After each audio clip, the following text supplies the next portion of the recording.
बौद्धिक संपदा विधि की इस वीडियो श्रृंखला में आपका स्वागत है। आज हम व्यापार चिन्ह अधिनियम 1999 के बारे में चर्चा करेंगे। व्यापार चिन्ह को जानने से पहले आप इस स्क्रीन को एक बार ध्यान से देखिए। आपको यहाँ पर कुछ जाने पहचाने उत्पादों के लोगो दिखाई दे रहे हैं, जैसे Nike, Maggi, Bata, Bisleri, Tata, Mahindra,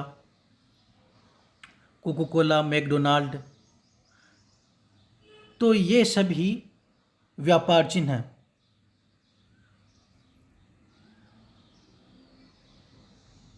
इन चिन्हों के माध्यम से आप अपने पसंद के उत्पाद खरीदते हैं या एक व्यापारी अपने उत्पाद को किसी दूसरे उत्पाद से भिन्न रखता है। जैसे आप यहाँ पर ये जो कोको कोला की इमेज देख रहे हैं, ये अलग है। उसी तरह आपने जनरली पेप्सी की बोतल देखी होगी, उसका डिजाइन, उसका लोगो अलग है, जबकि वास्तव में दोनों ही एक ही प्रकार की कोल्ड ड्रिंक है। तो उसमें क्या होता है कि जो उपभोक्ता होता है वो अपनी पसंद की वस्तु खरीद पाता है और व्यापारी अपनी वस्तु या अपने माल को दूसरे उत्पाद से भिन्न रखता है। तो ये जो ट्रेडमार्क है ये भी एक बौद्धिक संपदा का ही प्रकार है। हमने इससे पहले कॉपीराइट, पेटेंट, इनके बारे में डिस्कशन किया है। तो कॉपीराइट, पेटेंट की तरह ही ट्रेडमार्क भी एक बौद्धिक संपदा का स्वरूप है। तो ऐसी क्यों आवश्यकता हुई कि हमें हर एक उत्पाद को एक अलग साज सजा देनी पड़ी, हर एक उत्पाद का हमें अलग से नाम रखना पड़ा? तो जो बौद्धिक संपदा अधिकार जो विधि होती है उसमें ये जो व्यापार चिन्ह है ये अपने आप में एक महत्वपूर्ण स्थान रखता है, क्योंकि अगर आप किसी देश को समृद्धशाली बनाना चाहते हैं तो उस देश की अर्थव्यवस्था को आपको अधिक मजबूत बनाना पड़ेगा। और देश की जब अर्थव्यवस्था मजबूत होगी तो लोग अधिकाधिक प्रसन्न होंगे और समृद्धशाली जीवन यापन करेंगे। तो जो व्यापार चिन्ह है वो इसी में ही अपना योगदान देता है। जैसे मान लो एक व्यक्ति है, सालों की अपने रिसर्च एंड डेवलपमेंट करके एक अच्छा प्रोडक्ट बनाता है और उस प्रोडक्ट को वो अपना एक अलग ही डिज़ाइन, उसको एक अपना ही नाम, उसकी मार्केटिंग करके वो उसको बाज़ार में उतारता है। दूसरा व्यक्ति उस उत्पाद की सफलता को देखकर अपना जो उस पर माल होता है उस पर उसी उत्पाद की पैकेजिंग वो करने लगता है। तो जो व्यक्ति जो नकली माल बना रहा है या नकली माल बेच रहा है तो उसके जो दिमाग में होती है उसमें उत्पाद की क्वालिटी तो वो ध्यान में नहीं रखता, क्योंकि उसने कौन सा रिसर्च एंड डेवलपमेंट किया है, उसने कौन सा अपने माइंड का इस्तेमाल उस प्रोडक्ट को बनाने में किया है। उसका तो उद्देश्य ये होता है कि उस उत्पाद का सहारा लेकर वो अधिकाधिक पैसे कमा सके। तो उस उत्पाद की क्या हो जाएगी, क्वालिटी निम्न स्तर की हो जाएगी। और जो उपभोक्ता होता है, जो उसका अंतिम स्तर पर उसका जो कंजप्शन करता है, जब वो माल को खरीदेगा और उसको लगेगा ये माल घटिया क्वालिटी का है और उसको ये मालूम नहीं है कि ये माल नकली है, तो उसके दिमाग में एक साफ संदेश जाएगा कि उसने अमुक प्रोडक्ट खरीदा है और ये अमुक प्रोडक्ट ऐसा निकला।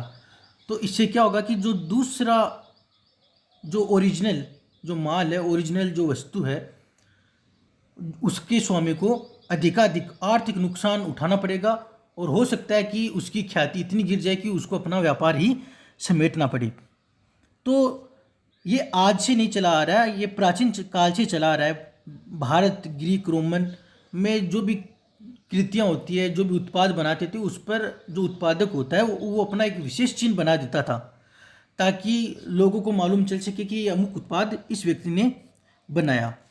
तो जो ये ट्रेडमार्क जो विधि है ये बौद्धिक संपदा का एक प्रकार है, व्यापार चिन्ह अधिनियम। तो ये इसका जो हम वर्तमान जो स्वरूप देख रहे हैं, ये स्वरूप में ये अंग्रेजी विधि व्यवस्था के माध्यम से भारत में आया। तो व्यापार चिन्ह क्या है? तो व्यापार चिन्ह प्रतिलिपि अधिकार, पेटेंट और डिजाइन की भांति एक प्रकार की बौद्धिक संपदा है जिसका निर्माताओं या व्यापारियों द्वारा वाणिज्यिक तौर पर उपयोग किया जाना आशित होता है। जब कोई व्यक्ति अपने माल पर कोई निशान लगाता है तो वह उसका व्यापार चिन्ह माना जाएगा। इसमें चिन्ह, नाम, शब्द, हस्ताक्षर, नंबर या इसी तरह की अन्य कोई मिश्रण सम्मिलित रहते हैं, यानी इनका मिला जुला रूप भी ये हो सकता है।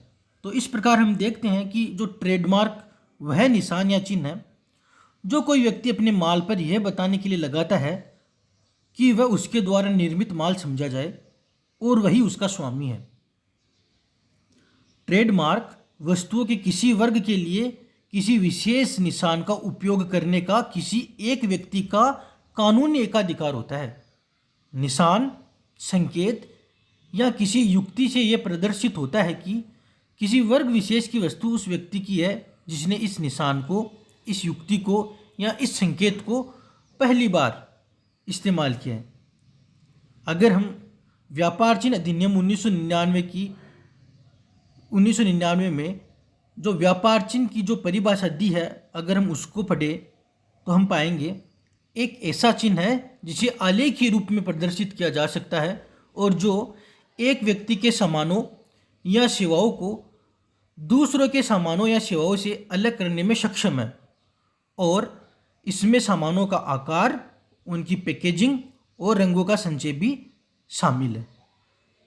तो ये व्यापार चिन्ह की परिभाषा हो गई है।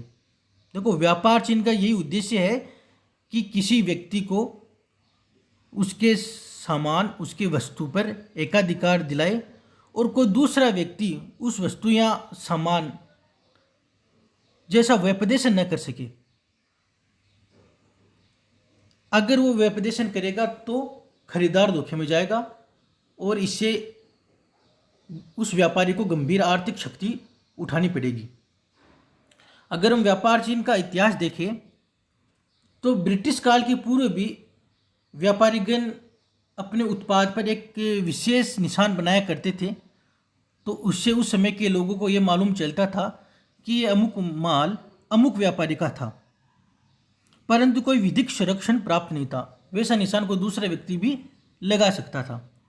कानून में ऐसा कोई भी प्रावधान नहीं था उस समय कि उनके व्यापार चिन्ह को प्रोटेक्ट किया जा सके।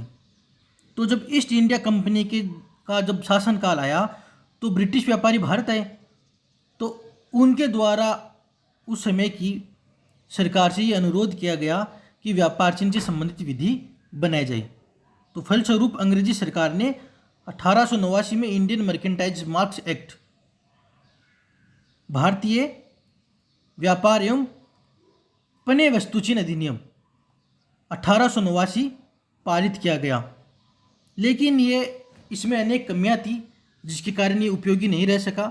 तो 1940 में तत्कालीन ब्रिटिश भारत सरकार द्वारा व्यापार एवं पण्य वस्तु चिन्ह अधिनियम, trade and merchandise marks act 1940 को लागू किया गया, जो इंग्लिश ट्रेडमार्क्स एक्ट 1938 पर आधारित था। यह अधिनियम भी अपने आप में पूर्ण नहीं था, इसमें भी कई प्रकार के संशोधनों की आवश्यकता थी।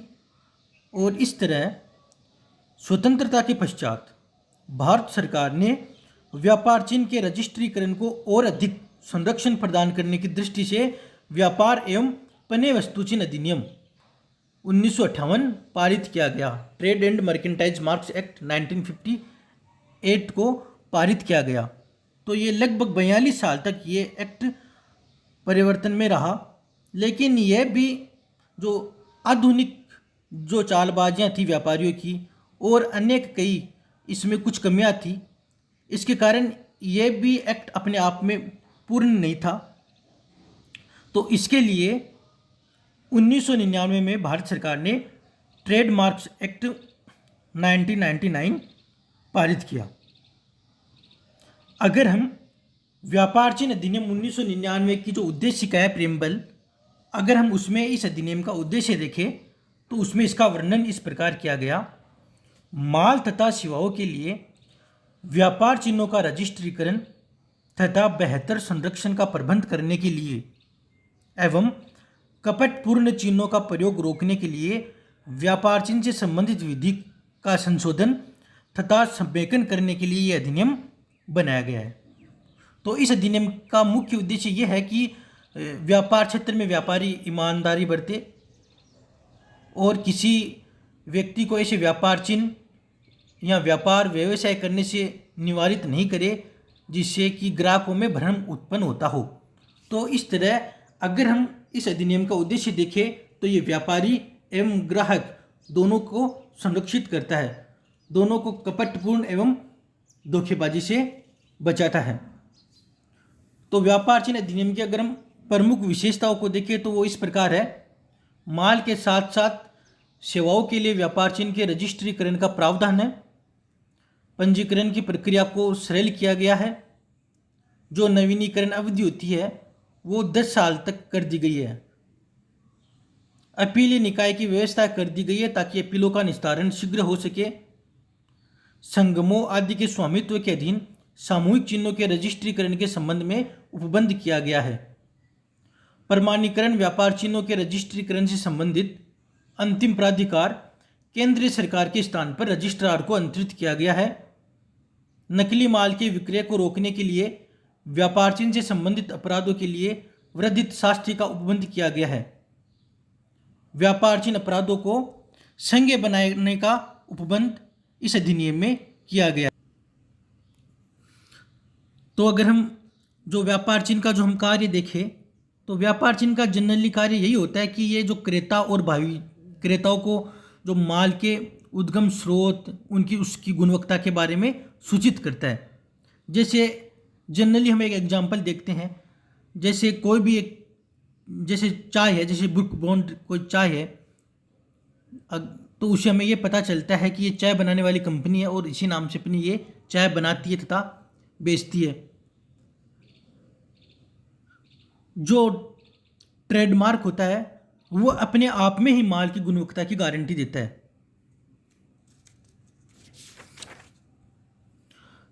ये माल को विज्ञापित भी करता है, व्यापार चिन्ह और उसके प्रोडक्ट को प्रदर्शित भी करता है, माल का प्रतिनिधित्व करता है और जो उपभोक्ता होता है उसके एक मस्तिष्क में एक उस प्रोडक्ट का, उस उत्पाद का एक मानसिक चित्र प्रस्तुत करता है।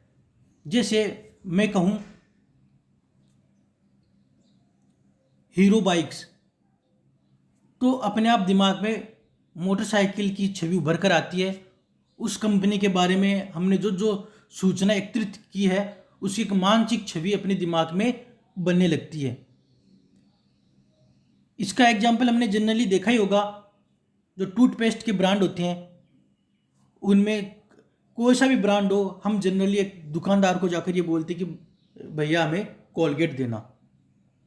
बाद में वो बोलता है कि कौन सी दूँ, तो यहाँ पर देखिए कोलगेट। मैं यहाँ पर किसी व्यापार या माल का प्रचार नहीं कर रहा हूँ, मैं आपको समझाने के लिए बता रहा हूँ। तो उससे हमें एक छवि उभरती है हमारे दिमाग में कि कोलगेट एक टूथपेस्ट है, उस कंपनी की वो क्या है, उस कंपनी की वो एक तरीका से गुडविल है। उसने सालों के प्रयास के बाद उपभोक्ताओं में अपनी एक विशेष पहचान बनाई है। तो ये जो व्यापार चिन्ह होता है इसमें हमें ये ध्यान रखना है कि ये भी एक प्रकार की बौद्धिक संपदा है और इसका उपयोग व्यापारिक कार्यों में किया जाता है। तो जब कोई व्यक्ति अपने माल पर कोई निशान लगाता है तो उसका व्यापार चिन्ह माना जाता है। आपने एक सर्कल में आर का निशान देखा होगा, टीएम का निशान देखा होगा। तो ये सब ट्रेडमार्क के रजिस्ट्रेशन से संबंधित है। जब हम फाइल अप्लाई करते हैं, हमारा जो ट्रेडमार्क के लिए हम जो प्रक्रिया अपनाते हैं, जब हम ये अपने आप में प्रोसेस में रहता है तब टीएम का हम इस्तेमाल करते हैं और जो ही हमारे पास अथॉरिटी से अप्रूवल आ जाता है और हमें प्रमाण पत्र मिल जाता है तो हम अपने प्रोडक्ट के आगे एक कॉर्नर में सर्कल में आर का इस्तेमाल करने लग जाते हैं। तो आज हमने व्यापार चिन्ह के बारे में एक जनरलाइज डिस्कशन किया है। आगे भी हम इसी प्रकार बौद्धिक संपदाओं के बारे में चर्चा करते रहेंगे। धन्यवाद।